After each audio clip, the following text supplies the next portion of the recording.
প্রিয় দর্শক, কেমন আছেন? আশা করছি ভালো আছেন। সবাই বলছে শেখ হাসিনা ফেরত আসলে দেশের কি হবে, আওয়ামী লীগের কি হবে, শেখ হাসিনার বিরোধিতা যারা করেছিল তাদের কি হবে, হ্যাঁ, জুলাই জঙ্গিদের কি হবে, এগুলো নিয়ে আলোচনা হচ্ছে, ব্যাপক আলোচনা। ঠিক আছে, তাদের ভিতরে তো এক ধরনের শঙ্কা আছেই। বর্তমান সরকার কি করবে সেটা নিয়ে আলোচনা হচ্ছে, এগুলো হচ্ছে। কিন্তু শেখ হাসিনা যদি তার এই কথায় অটল থাকতে না পারেন, তিনি যদি ফিরে না আসেন, কোনো ব্যাপক জটিলতা ছাড়া ফিরে না আসেন, তাহলে আওয়ামী লীগের কি হবে, আওয়ামী লীগের নেতা কর্মীদের কি হবে, সেটা কেউ ভাবছেন না। আচ্ছা, যাই হোক, শেখ হাসিনার এই বক্তব্য শোনার পর এনসিপির পক্ষ থেকে বক্তব্য দেওয়া হয়েছে, জামাতের পক্ষ থেকে প্রতিক্রিয়া জানানো হয়েছে, সরকারের পক্ষ থেকে প্রতিক্রিয়া জানানো হয়েছে। কিন্তু আইনজ্ঞরা বলছেন শেখ হাসিনা ফেরার ব্যাপারে কোনো আইনি জটিলতা নেই। আচ্ছা, সেটা যেমন সত্য, আবার শেখ হাসিনা যদি না ফিরেন এই অবস্থার মধ্যেও, সেটা নিয়ে কথা বলবো। আসিফ নজরুলও প্রতিক্রিয়া জানিয়েছেন, সেটা আমি একটু পরে আপনাদেরকে পড়ে শোনাচ্ছি। তার আগে বলে নিই, শেখ হাসিনা যে চমৎকারভাবে বলেছেন, অতীতে বিভিন্ন সময় তিনি বলেছেন দেশে ফিরে আসবেন, কিন্তু আসেননি, যেহেতু সুনির্দিষ্ট কোনো দিন, তারিখ, ক্ষণ, মাস তিনি নির্বাচন করেননি। এবার তিনি সুনির্দিষ্টভাবে বলেছেন ডিসেম্বরে ফিরবেন।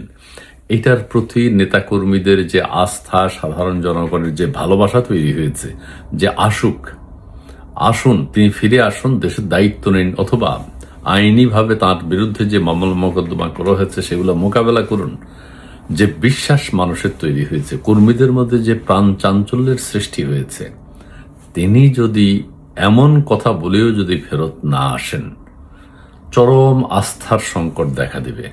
অর্থাৎ শেখ হাসিনার আগামী কথাবার্তাগুলো কেউ কোনোদিন আর আস্থায় নেবে না, সঙ্গত কারণেই। কারণ তিনি বলেছেন যা কিছু হবে দেশের মাটিতে হবে, দেশের মাটিতে আইনি মোকাবেলা করতে চান তিনি। এতে করে এবং নেতাকর্মী যাদের বিরুদ্ধে মামলা, হামলা, মোকদ্দমা আছে, তাদেরকে সাথে নিয়েই তিনি ফিরবেন। দেশে যে নেতাকর্মীরা আওয়ামী লীগের আছে, যাদের জীবন শঙ্কার মধ্যে আছে, তিনি যদি না ফিরেন, এদের জীবন আরো শঙ্কা, আশঙ্কার মধ্যে পতিত হবে। এবং আওয়ামী লীগ দল হিসেবে রাজনীতি করতে পারবে কিনা, বাংলাদেশে আদৌ আর কখনো তাদের কোনো ভূমিকা থাকবে কিনা, সেটা নিয়েও সন্দেহ দেখা দিবে। কাজেই শেখ হাসিনা যে আস্থার সাথে বলেছেন, গণমানুষের হৃদয়ের ভাষা তিনি বুঝতে পেরেছেন, সেই বোঝার ক্ষমতা থেকে তিনি বলছেন ডিসেম্বরে তিনি দেশে ফিরবেন এবং আইনিভাবে, রাজনৈতিকভাবে মোকাবেলা করবেন। তিনি যদি ফিরেন, তার প্রতি সাধারণ মানুষ, আওয়ামী লীগের নেতা কর্মীরা আস্থা পুনঃপ্রতিষ্ঠা করবে এবং তারা প্রত্যেকে কিন্তু ঝাঁপিয়ে পড়ার জন্য মুখিয়ে আছে। অন্যথায় তারা কিন্তু হতাশায় পতিত হবে।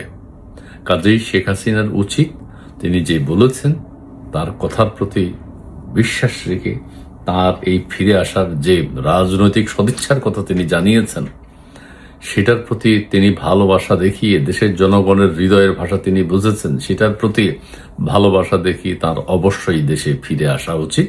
আইনিভাবে, রাজনৈতিকভাবে তার মামলা, হামলা, এগুলোর মোকাবেলা করা উচিত। আবার কেউ কেউ বলছেন সরকার চাচ্ছে তিনি ফিরে আসুন, কিন্তু শেখ হাসিনা নিজেই যখন বলছেন তিনি ফিরে আসবেন, এখন আবার সরকার চাচ্ছে না তিনি ফিরে আসুন। আচ্ছা, সেই দিকে আমি যাব না, নানান আইনি জটিলতা আছে, আইনি বিষয় আছে, সেটা আছে। আসিফ নজরুল সাহেব তার প্রতিক্রিয়া ব্যক্ত করেছেন। তিনি বলছেন, বাংলাদেশে ফেরার প্রশ্নে ক্ষমতাচ্যুত প্রধানমন্ত্রী শেখ হাসিনার বক্তব্য নিয়ে প্রতিক্রিয়া পাওয়া যাচ্ছে রাজনৈতিক অঙ্গনে। কোনো দল তার বিরুদ্ধে বিচারের কথা বলছে, কোনো দল আবার ষড়যন্ত্রের কথা বলছে। এটাকে ষড়যন্ত্র হিসেবে দেখছে। একদিকে শেখ হাসিনা দেশে ফেরার আহ্বান, এদিকে শেখ হাসিনাকে দেশে ফেরার আহ্বান জানিয়েছেন ঢাকা বিশ্ববিদ্যালয়ের আইন বিভাগের অধ্যাপক, অন্তর্বর্তীকালীন সরকারের আইন উপদেষ্টা আসিফ নজরুল।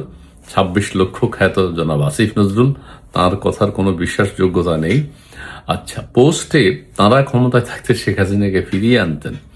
পোস্টে আসিফ নজরুল লিখেছেন, স্বাগতম শেখ হাসিনা। অন্তর্বর্তী সরকার শেখ হাসিনাকে দেশে ফিরিয়ে আনার জন্য ভারতের কাছে আনুষ্ঠানিকভাবে অনুরোধ করেছিল। বর্তমান বিএনপি সরকারও একই উদ্যোগ নিয়েছে। সরকার বলছে তাকে আইনের আওতায় এনে বিচার করতে চায়। অন্যদিকে শেখ হাসিনা দেশে ফেরার আগ্রহের কথা জানিয়েছেন। সেটি যদি সত্য হয়, তাহলে ডিসেম্বর পর্যন্ত অপেক্ষা করো। শেখ হাসিনা, আপনি এখনই দেশে ফিরে আসুন। ঠিক আছে, তিনি তার শ্লেষাত্মক বক্তব্য দিয়েছেন এবং আসিফ নজরুল সাহেবের চরিত্র কি, আসিফ নজরুল সাহেব কোন মেন্টালিটির, এটা আপনারা সবাই জানেন, এটা নিয়ে আমার আর ব্যাখ্যা নাই। কাজে তিনি বলেছেন, এই সুযোগে তিনি একটা বক্তব্য দিয়েছেন, তিনি পর্দায় এসছেন অথবা পত্রিকার শিরোনাম হয়েছেন, এইটাই তার চাওয়া। তিনি দেশে আছেন কি নেই সেটা আমরা জানি না। ২৬ লক্ষ যে প্রোপাগান্ডা তিনি চালিয়েছিলেন, ২৬ লক্ষ ভারতীয়, ২৬ জনও তিনি বের করতে পারেন নাই, ক্ষমতায় ছিলেন 18 মাস, সেটা নিয়ে আমার কোনো কথা নেই। এখন শেখ হাসিনা ফিরলে কি হবে এটা নিয়ে আমরা ব্যাপক শুনবো, আরো শুনবো। স্বাভাবিক ব্যাপার, একটা প্রতিরোধ তৈরি হবে, একটা প্রতিক্রিয়া তৈরি হবে সবার মাঝেই। আর শেখ হাসিনা না ফিরলে কি হবে, সেই ডিজাস্টার, আওয়ামী লীগের ডিজাস্টার, আওয়ামী লীগের নেতা কর্মীদের অবস্থান কোথায় গিয়ে দাঁড়াবে সেটাও আপনাদেরকে বললাম। আর যদি বড় ধরনের কোনো প্রতিক্রিয়া সরকারের পক্ষ থেকে জানানো হয়, আন্তর্জাতিক আইনি জটিলতা দেখা দেয়, সেই ক্ষেত্রে হয়তো তিনি নাও ফিরতে পারেন, সেটা আমরা দেখব। পত্রপত্রিকার মাধ্যমে আমরা তো জানবো সরকার তাকে আসতে দিতে চাচ্ছে না, অথবা ভারত দিতে চাচ্ছে না, অথবা আন্তর্জাতিক লবিস্টরা তাকে আনতে দিতে চাচ্ছে না, আসতে দিতে চাচ্ছেন না, অথবা যদি তিনি ফেরেন তাহলে আমরা বুঝবো যে আন্তর্জাতিকভাবেও তার লবিং ঠিক ছিল। তিনি সবার সাথে আলোচনা করেই, নেতাকর্মীদের সাথে আলোচনা করে দেশের সাধারণ মানুষের মনের ভাষা বুঝে দেশে আসার জন্য অভিপ্রায় ব্যক্ত করেছেন, এবং সেটা ডিসেম্বরেই। প্রিয় দর্শক, দেখা যাক কি হয়, সেটি আমরা জানবো, আপনারা জানবেন। আশা করছি তিনি ফিরবেন। না ফিরলে আওয়ামী লীগের চরম দুর্গতির কথাটাও মাথায় রাখতে হবে। ধন্যবাদ।